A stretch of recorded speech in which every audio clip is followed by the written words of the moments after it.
하나님의 말씀은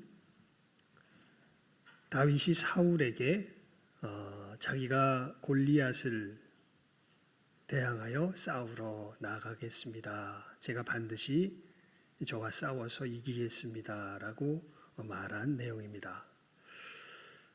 먼저 다른 것들을 살피기 전에 이 말씀이 어떠한 상황에서 기록된 것인지, 말씀이 그리고 있는 상황을 우리가 먼저 살펴보도록 하지요. 이제 이스라엘이 하나님의 인도하심 가운데 왕을 세웠습니다. 사울이 왕이 되었죠. 하지만 사울은 하나님의 마음에 흡족한 왕이 아니었습니다. 사울은 하나님의 나라를 세울 인물이 아니었고, 사울은 자기의 왕국을 세우려고 했던 사람이죠. 사울의 그 합당치 않음이 이 앞쪽에서 이제 드러나면서 결국 사울이 비록 왕이 되었지만 이스라엘은 사울의 손에서 이제 뭐라 그럴까요? 블레셋의 위협 속에서 계속해서 갈등 관계에 있게 되는 것을 보게 됩니다. 그러면서 블레셋이 이 이스라엘을 치러 올라오죠. 그렇게 블레셋 사람들이 이스라엘을 이제 치러 올라와서 전쟁의 상황에 돌입하게 되었는데, 그때 블레셋 편 진영에서 어마어마한 장군이 아니라 싸움을 도두는 사람이죠.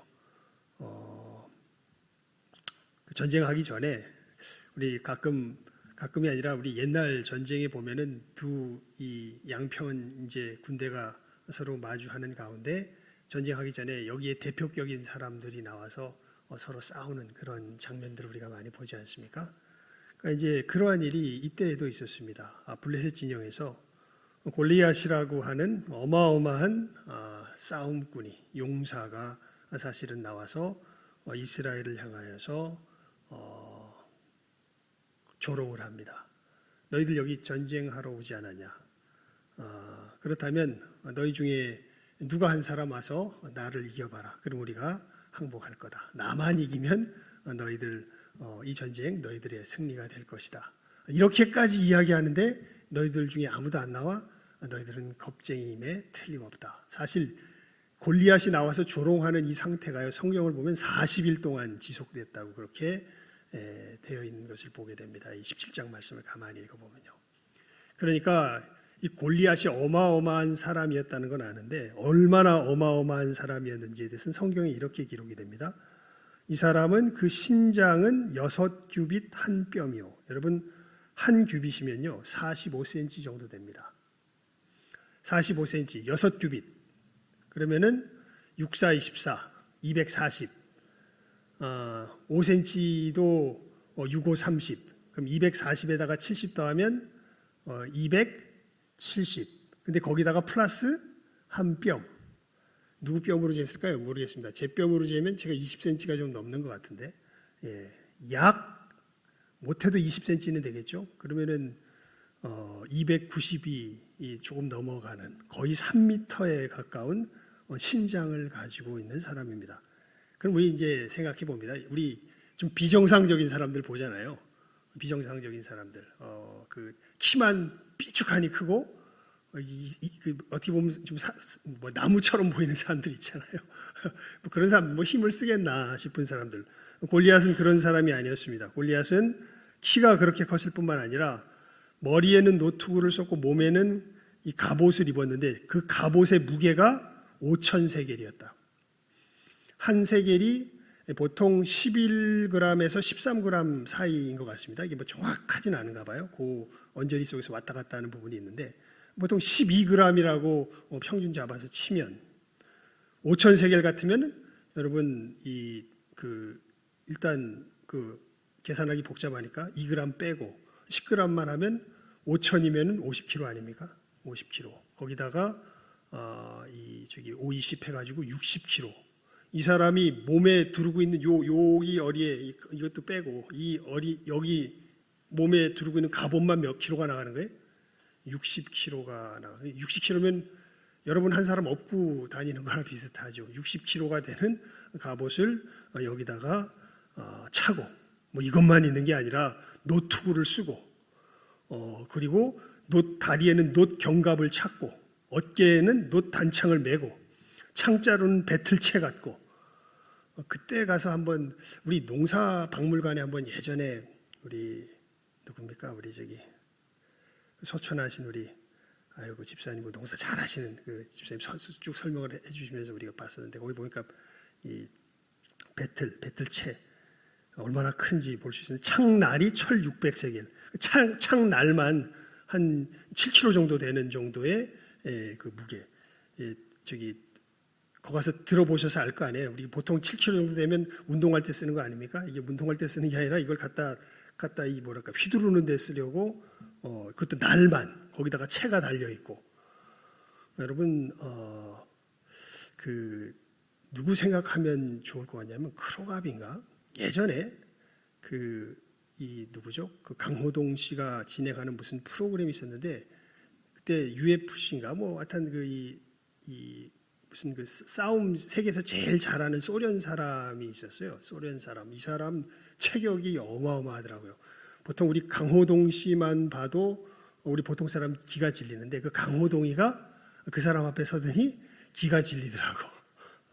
그 싸움 잘하는 사람이 딱 있으니까 강호동이가 이렇게 어깨가 이렇게 돼가지고 그거 하는데 그러니까 이 정도도 아니죠. 그 사람도 뭐 2m는 안 돼도 상당히 체격이 건장해 보였는데 그 정도 되는 사람이 어떻게 보면은 훨씬 더 이렇게 부풀어져 있는 어떻게 보면 도무지 사람들이 보면 엄두가 안 나는 그러한 정도의 어마어마한 사람이 바로 이 골리앗이었던 것을 알 수 있습니다. 그래서 이 골리앗이 이스라엘 백성들 앞에 나와서 이렇게 이야기하죠. 그가 서서 이스라엘 군대를 향하여 외쳐가로되 너희가 어찌하여 나와서 항우를 벌렸느냐? 나는 블레셋 사람이 아니면 너희는 사울의 신복이 아니냐? 너희는 한 사람을 택하여 내게로 내려보내라. 그가 능히 싸워서 나를 죽이면 우리가 너희의 종이 되겠고 만일 내가 이기어 그를 죽이면 너희가 우리 종이 되어 우리를 섬길 것이다. 이렇게 막 조롱을 해대는데 아무도 나가는 사람이 없습니다. 이게 며칠 동안 지속되더라고요. 40일 동안. 그러니까 완전히 이스라엘이 지금 어떻게 된 상태에 있는 거예요? 위축된 상황에 있는 것이죠. 그런데 한편 이제 이새의 집에 7 아들이 있고 그 아들 중에 이제 3사람은 이 나이가 적당히 차서 군대에 나갈 만한 나이가 되었습니다. 그래서 위에 3사람은 이 전쟁에 지금 나가서 전쟁 중에 있는데 아버지가 이 형들의 안부를 묻고 또 형들의 그 상관에게 뭐라 그럴까요? 좀 선물도 주고 하려는 그런 일을 위해서 이제 다윗을 부릅니다. 다윗을 불러가지고 다윗에게 야 내가 이렇게 음식이랑 이것 좀 싸줄 테니까 가서 전쟁 중에 있는 형들 잘 지내나 네가 살펴봐서 잘 지낸다고 있는 증표를 좀 가지고 오도록 하고 또 이 음식 중에 이것은 그 상관들에게 좀 전달해 주도록 해라. 이렇게 이제 다윗을 이 전쟁터 가운데 심부름을 보내죠. 그러니까 다윗은 보면 제일 막내이기도 하고, 그러니까 위에 3사람만 전쟁에 나갔으니까 아직 전쟁에 나갈 나이는 안 된 겁니다. 뭐 정도 할 수 있는 나이냐면 심부름 정도 할 수 있는 나이에 이제 아이가 되어서 그 전쟁터로 이렇게 나가서 보는데 다윗이 떡 보니까 지금 블레셋의 골리앗이 나와서 이스라엘 백성들을 막 조롱하는데 거기 조롱할 때 이스라엘 백성들이 다 어떻게 하고 있어요? 다 겁나가지고 위축돼서 꼼짝도 못하고 있는 모습을 봅니다. 그리고 사람들에게 쫓아다니면서 그러는 거예요. 저 사람을 물리치면 어떻게 하겠느냐? 조그만 아이가 저 사람을 물리치면 어떻게 하겠느냐? 이런 얘기를 하고 다닙니다. 그러니까 그 모습을 마침 누가 보냐 하면 다윗의 형들이 봐요. 그러면서 다윗의 형들이 다윗을 막 꾸짖습니다. 야, 저 교만한 놈이 또 여기 와서 전쟁 구경하러 왔나 보다. 그렇게 이야기를 하면서 너 또 사람들에게 무슨 말하면서 또 교만한 일을 하고 있느냐 이러면서 막 그 처음 보자마자 다윗을 형들이 꾸짖습니다. 그런데 이 말씀을 보면 이런 부분들은 뭐 자세히 설명은 나와 있지는 않아요. 그냥 그런 상황을 그렇게 기술만 하고 있습니다. 성경이. 다윗인 형들이 그래도 계속 똑같은 말을 하고 다녀요. 사람들에게. 그래서 이 이야기가 누구의 귀에 들리냐면 사울의 귀에 들립니다. 그래서 사울이 다윗을 부르죠. 그리고 다윗이 사울과 만나서 한 이야기가 바로 우리가 오늘 읽은 본문의 말씀입니다. 여러분, 우리가 이 시간에 뭐 하려고 있는 겁니까? 특별히 이 시간에 예배 드리는 중에 특별히 제가 성경을 읽고 지금 이렇게 말을 하고 있는 이 시간에 뭐를 하려고 있는 거죠? 하나님의 말씀을 들으려고 하고 있는 것이죠. 왜 하나님의 말씀을 들으려고 하고 있습니까? 이 하나님의 말씀이 내 삶과 뭐가 있기 때문에, 관계가 있기 때문에. 자, 지금 제가 성경 말씀을 쫙 풀어서 이야기했는데 이게 여러분 어떻게 관계가 있는지 말이 잘 안 되네. 알겠는 분. 지금 저는 한참 무슨 얘기했어요? 저 몇천 년 전에 이스라엘 땅에서 벌어졌던 무슨 얘기했습니까? 전쟁 얘기. 여러분 삶하고 관계 있어 보입니까? 관계 없어 보입니까? 관계 없어 보이죠? 그러니까 도대체 무슨 얘기일까? 그랬는데 어쩌란 말이에요. 그래서 그 얘기의 결론을 알아요? 여러분 누가 이겨요 결국에는? 다윗이 이기죠. 다윗이 너무나 놀랍게 이깁니다. 뒤에 보게 되면 너무 이상한 방법으로 이기게 되죠. 사울이 우리 본문 말씀 한번 그런 부분에서 다시 한번 읽어볼까요? 우리 이 33절 말씀 함께 읽어봅니다. 시작 한번 읽습니다. 시작. 사울이 다윗에게 이르되 네가 가서 저 블레셋 사람과 싸우기에 능치 못하리니 너는 소년이요 그는 어려서부터 용사임이니라. 그러니까 사울이 뭐라 그러냐면 조그만 애가 이제 겨우 심부름은 할 수 있을지 몰라도 뭐 전쟁에 나갈 수는 없는 조그만 아이가 와가지고 자기가 나가서 저 골리앗과 싸우겠습니다 이야기를 합니다. 예. 그러니까 사울이 보니까 이게 말이 좀 안 돼요. 그래서 너 좀 이렇게 약간 뭐 걱정하면서 사실은 정신이 나갔다고 생각했겠죠. 너 저 사람과 못 싸운다. 저 사람은 어려서부터 이런 전쟁에서 싸움을 했던 사람이고 그렇게 돼서 저렇게 어마어마한 사람이 돼서 지금 저기 전쟁터에 서 있는데 너 양치기 하는 네가 무슨 저 사람과 싸움을 하겠니? 이렇게 사울이 이야기를 하죠. 그랬더니 다윗은 끝까지 그 부분에 있어서 물러서지 않습니다. 왕 앞에 서서도요. 형들이 뭐라 그랬는데 물러서지 않았는데 뭐 왕 앞에서도 물러서지 않아요. 다윗이 사울에게 이야기하죠. 사실 제가 양칠 때 양을 사자나 곰이 와서 물어갔는데 개들이 와서 물어가면 제가 쫓아가서 그것을 치고 그 입에서 건져냈고 개들이 덤비면 그 수염을 잡고 제가 개들을 쳐 죽였었습니다.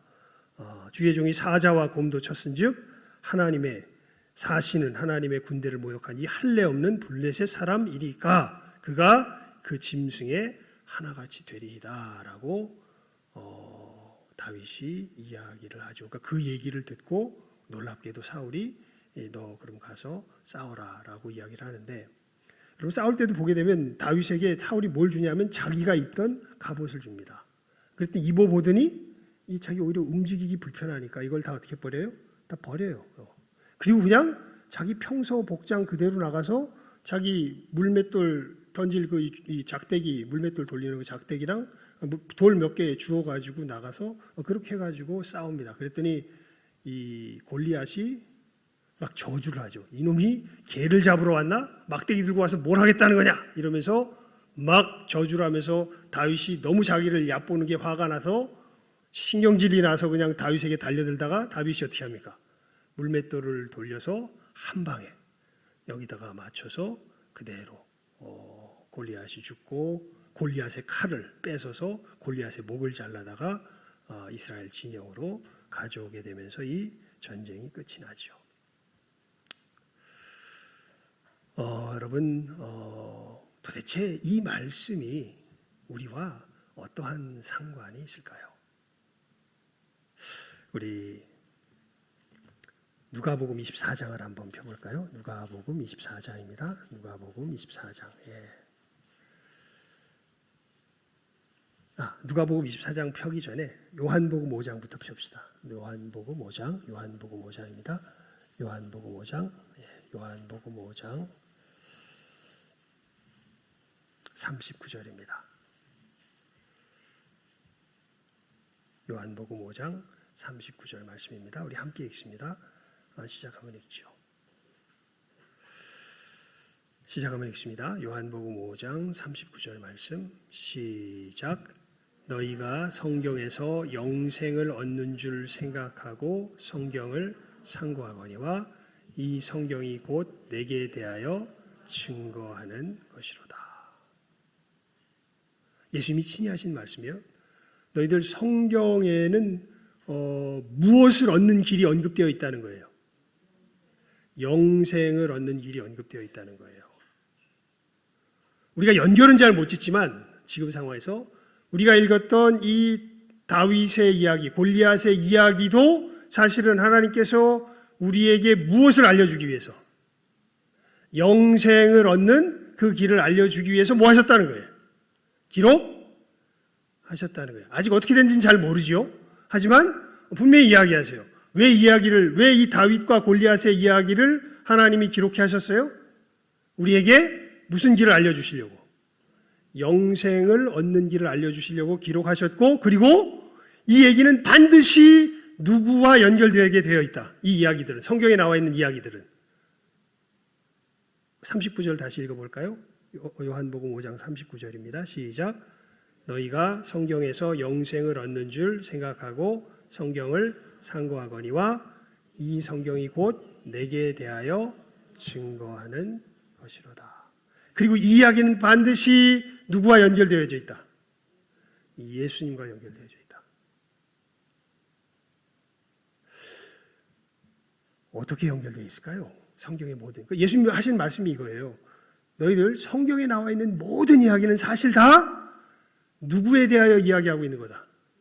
나에 대하여 이야기하고 있는 거다. 특별히 어떤 의미에서 너희들이 어떻게 영생을 얻을 수 있는지, 그것에 대해서 이것이 어떻게 영생 얻는 길로서 나를 가르치고 있는지 모든 성경은 다 그것에 대하여서 기록하고 있는 것이다 라고 예수님 말씀하시는 거예요. 어떻게 모든 성경이 예수님께서 우리에게 영생을 주시는 그 길과 연결이 될까요? 누가복음 24장을 펴보시기 바랍니다. 누가복음 24장입니다. 44절에서 47절까지. 누가복음 24장 44절에서 47절까지 말씀입니다. 누가복음 24장 44절에서 47절입니다. 이건 같이 읽어봅시다. 이것도 시작하면 읽습니다. 시작.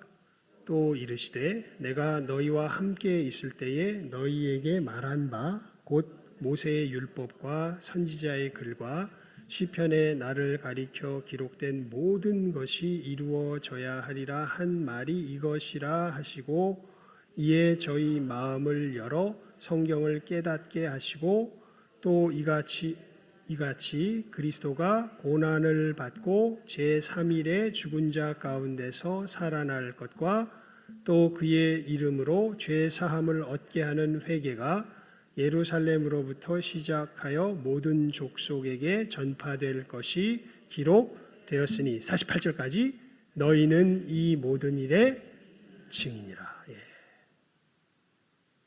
그러니까 예수님께서 말씀하세요. 부활하신 다음에 제자들에게 나타나셔가지고 뭘 얘기하시냐면 모세의 율법, 선지자의 글, 시편, 이게 여러분 뭘 뜻하는 줄 아세요? 모세의 율법, 선지자의 글, 시편.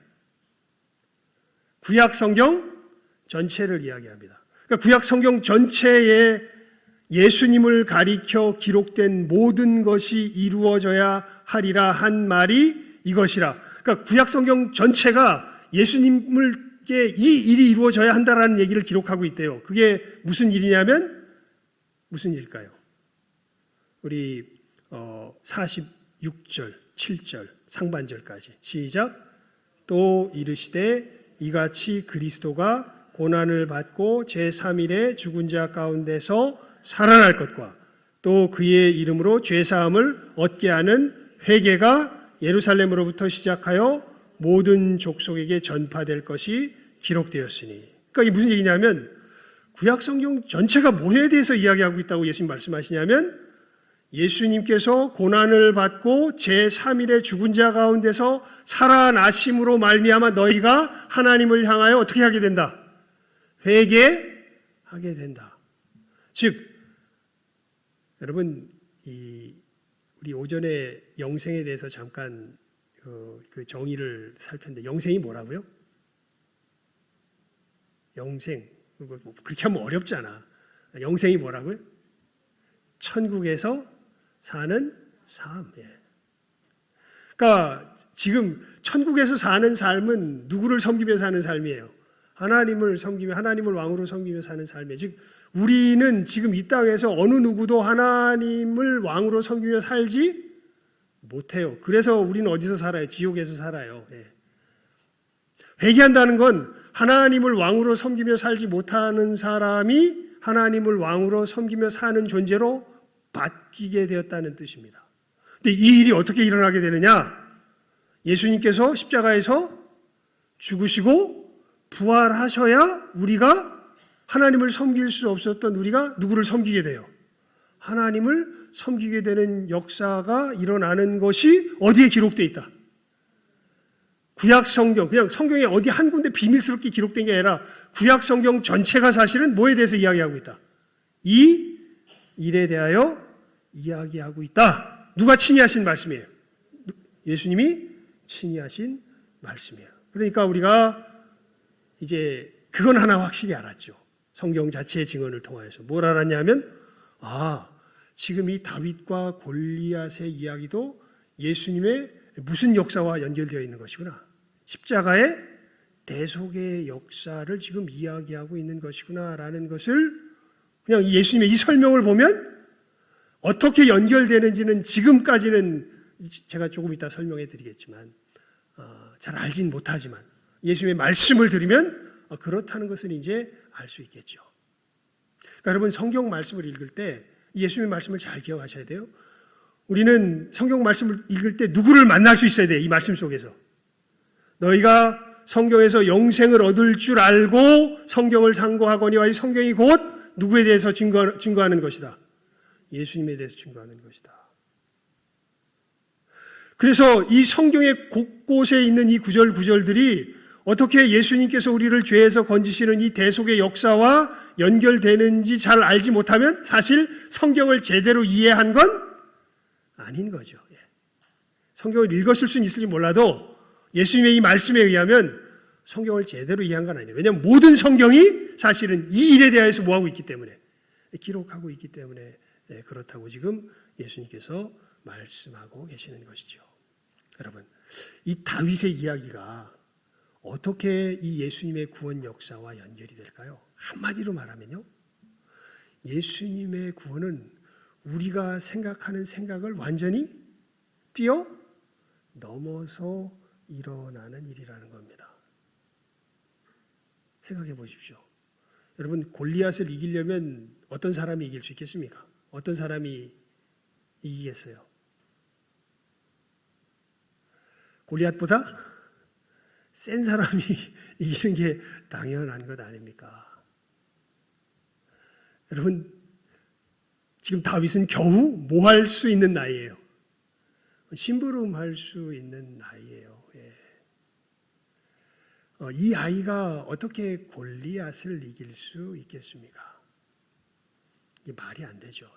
그래서 사울도 보자마자 그 다윗을 처음에 말리잖아요. 얘야, 네가 뭘 몰라서 지금 어린 치기에 하룻강아지 범무서운 줄 모르고 지금 달려드는 것 같은데 안 된단다. 그렇게 이야기를 했는데 사울도 비록 하나님께 버림받은 왕이지만 하나님의 역사에 대해서 몰랐던 사람은 아니거든요. 다윗이 자기가 양을 치면서 양을 구해냈던 그 이야기를 했을 때 뭘 느꼈어요? 그때 거기서 하나님의 권능을 느꼈던 거죠. 그래서 순순히 허락하게 되기는 합니다만 여러분, 아무리 생각해도요, 우리 머릿속에 생각하면 다윗이 골리앗을 이긴다는 건 말이 안 됩니다. 여러분, 우리나라랑 미국이랑 전쟁하면 어떻게 될까요? 미국을 어떻게 이깁니까? 여러분 세계 2위의 그 비행기가 공군이 강력한 군대가 어딘 줄 아세요? 1위 말고 2위. 1위는 물론 미국이고 2위 미국 해군이랍니다. 그냥 다른 나라도 아니고 세계 2위로 가장 공군이 강력한 군대가 어디냐면 미 해군이래요. 왜냐하면 항공모함 움직이고 하면서 어마어마한 비행기를 가지고 있어가지고 세계 2위로 강력한 나라가 미 해군이랍니다. 여러분 사실 아마 전 지구가 다 때로 덤벼도 미국 못 이길지 모릅니다. 자, 우리나라가 미국하고 전쟁해서 이길 수 있을까요? 이게 말이 안 되죠. 그런데 하나님께서 이 다윗과 골리앗의 이야기를 통해서 뭘 보여주시냐면 말이 안 돼 보이는 일이 누구의 이름으로 나갈 때, 하나님의 이름으로 나갈 때 어떻게 돼요? 이게 말이 되는 일이 되는 겁니다. 여러분 생각해 보십시오.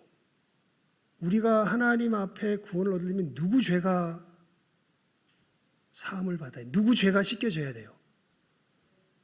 누구 죄가 씻겨져야 돼요? 내 죄가 씻겨져야 돼요. 내 죄가. 내 죄가. 그런데 하나님께서 이 죄를 어떻게 우리들에게 실제로 씻겨주신다고 말씀하시냐면, 어떻게 씻겨진다고 말씀하시냐면, 너희들의 힘으로는 이것을 씻을 수 있다 없다?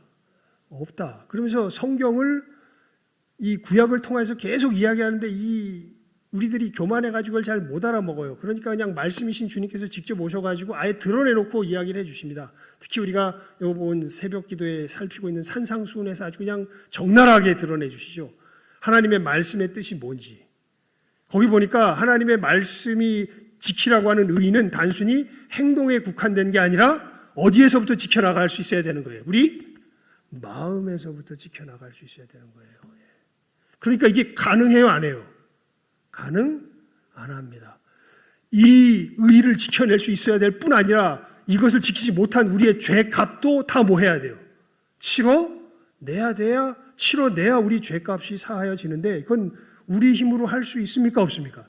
이게 안 돼요. 그런데 하나님께서 이게 어떻게 된다고 이야기하시냐면, 그래서 내가 내 아들 예수를 보내는데 이 예수가 너희의 죄값을 대신 짊어지고 너희의 죄값을 다 치르고 너희들이 의롭게 되는 그 의의 길까지 다 보장해서 완성하는 길을 내 아들을 통해서 내가 이루겠다. 믿기만 해라. 그렇게 되면 너희 죄가 사하여질 것이다. 누구의 이름으로?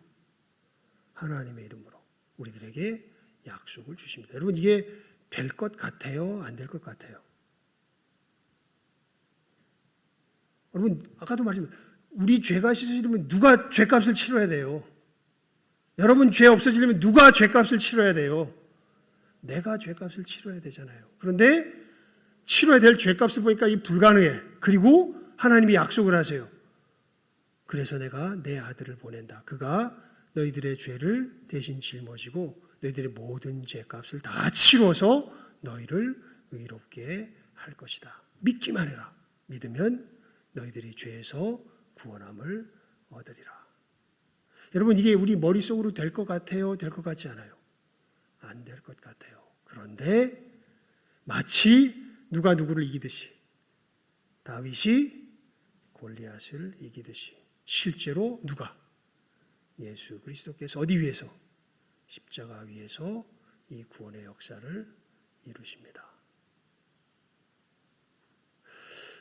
여러분 우리들의 이해를 초월한다고 그게 실제가 아닌 것이 아닙니다. 오히려 진짜 중요한 일들은 뭘 넘어서서 일어나요? 우리의 이해를 초월해서 일어납니다. 진실로 여러분 천국에서 살기를 원하십니까? 진실로 여러분 우리의 죄가 씻음 받기를 원하십니까? 그러니까 조금 더 알기 쉽게 이야기하면 정말 내 이웃을 내 목숨보다 사랑하기를 원하십니까? 정말 하나님을 내 통장보다 훨씬 더 신실하게 신뢰할 수 있기를 원하십니까? 그러면요, 그 길이 있어요. 어떻게 길이 열립니까? 예수 그리스도 앞에 나아가면 됩니다. 그러면 주님께서 우리의 마음을 어떻게 하세요? 다 씻어주세요. 이게 될 것 같아요? 안 될 것 같아요? 오늘 말씀은 사실은 그 얘기예요. 이게 될 것 같아요? 안 될 것 같아요? 사울이 처음에 보기에는 다윗이 그렇게 이야기하는데 그 얘기를 듣고 나니까 저놈이 뭘 하겠나 싶어서 야, 너 안 된다. 그런데 다윗이 이야기하죠. 하나님께서 나를 통해서 이렇게 일하셨습니까? 그러니까 사울이 어떻게 합니까? 그래? 그럼 네가 가서 해라. 여러분, 우리가 이 약속의 말씀을 듣기 위하여서 하나님 앞에 나오는 것입니다. 하나님께서 무엇을 약속하시는지. 여러분, 예수를 믿는 사람들의 믿음을요, 그래서 성경이 어떻게 표현하냐면 아브라함의 믿음을 가졌다 이렇게 표현을 합니다. 이 세상 사람들도요, 믿음으로 살아가요. 근데 세상 사람들의 믿음은 어떤 믿음이냐면 자기 눈에 보기에 될 것 같은 것을 믿는 믿음이 세상 사람의 믿음입니다. 이 믿음 가지고는 천국에 못 들어갑니다. 이 믿음 가지고는 예수님의 은혜를 못 받습니다. 어떤 믿음이 있어야 예수님의 은혜를 받냐면요, 내 눈에 보기에는 될 것 같지 않아요. 그런데 누가 약속하세요? 하나님께서 약속하세요. 그러면 누가 약속하셨다는 이유 하나만으로, 하나님께서 약속하셨다는 이유 하나만으로 그것을 믿고 받아들입니다.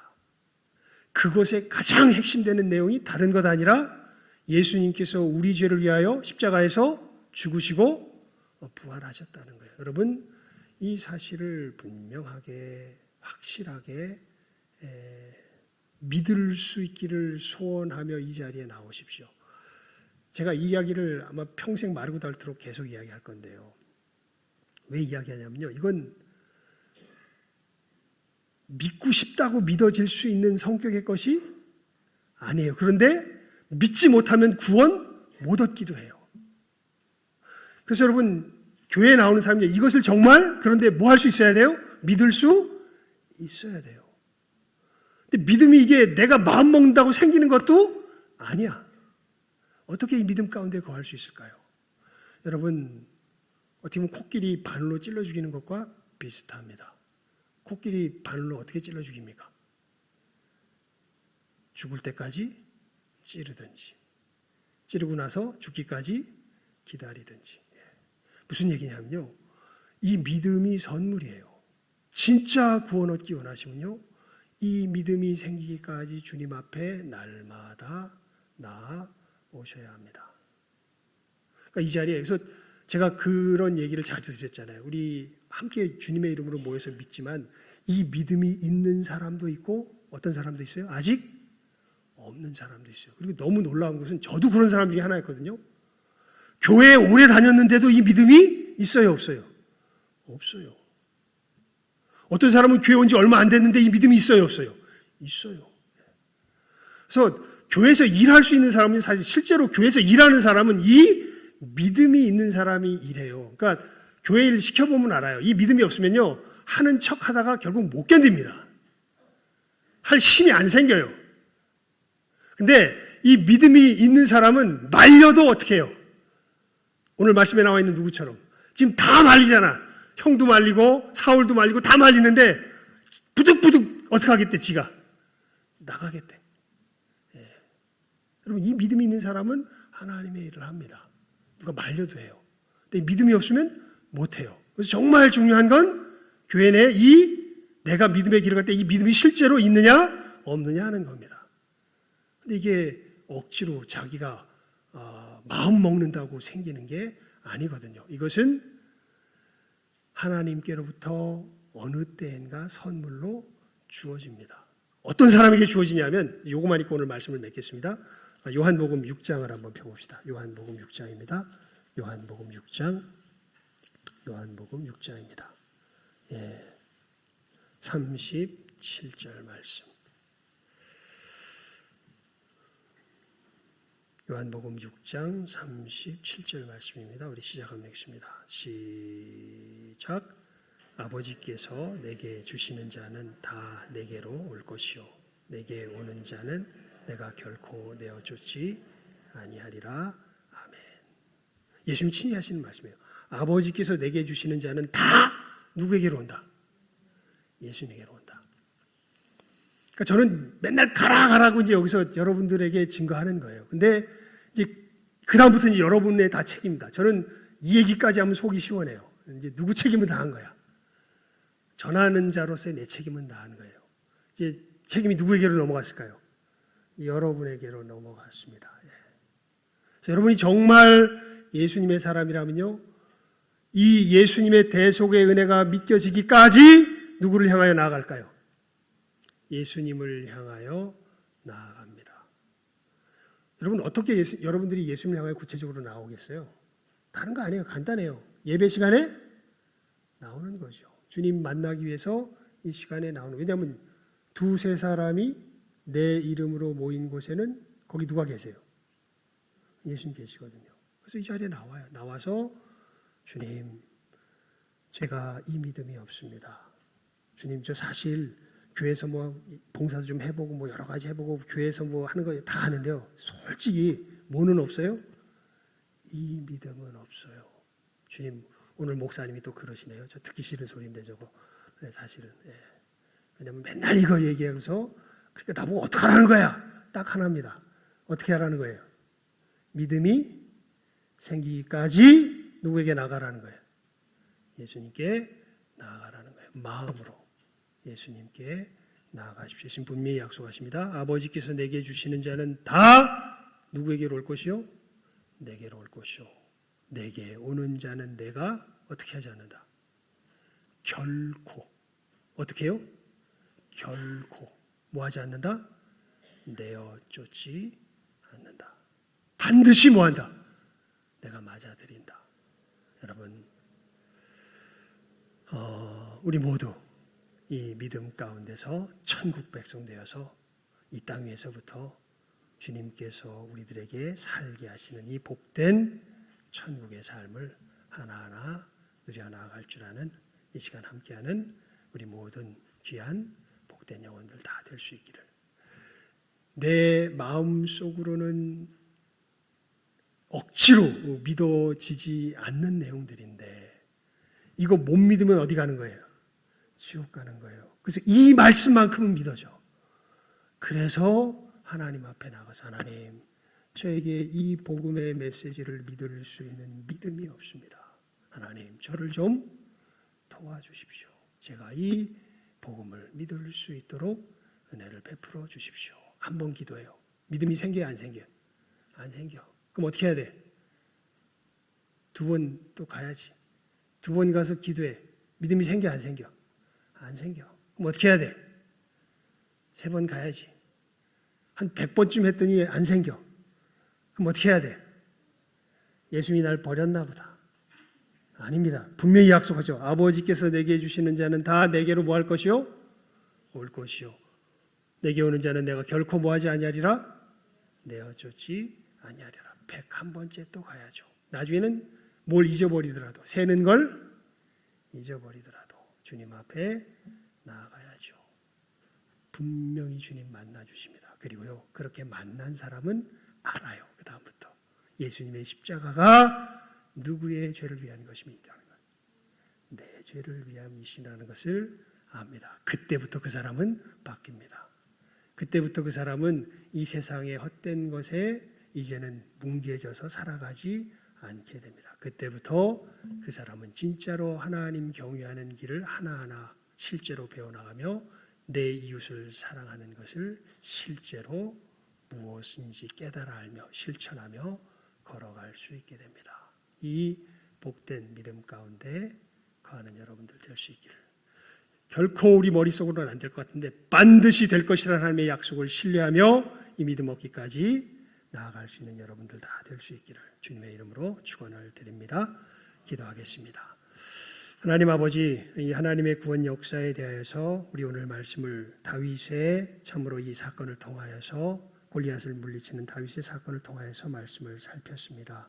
하나님, 우리들의 생각대로 되는 것 아닙니다. 하지만 하나님께서 분명히 약속하셨기에 참으로 내 생각에서는 안 될 것처럼 보이지만 하나님의 이 약속을 신뢰함으로 무엇보다도 예수님의 이 대속의 은혜의 역사가 나를 위한 것임을 참으로 알기까지 주님의 십자가 앞에 달려나갈 줄 아는 혹여 아직까지도 이 믿음이 없는 심령들이 있다면 그러한 복된 믿음 갖추는 귀한 영혼들 되게 하여 주시옵소서.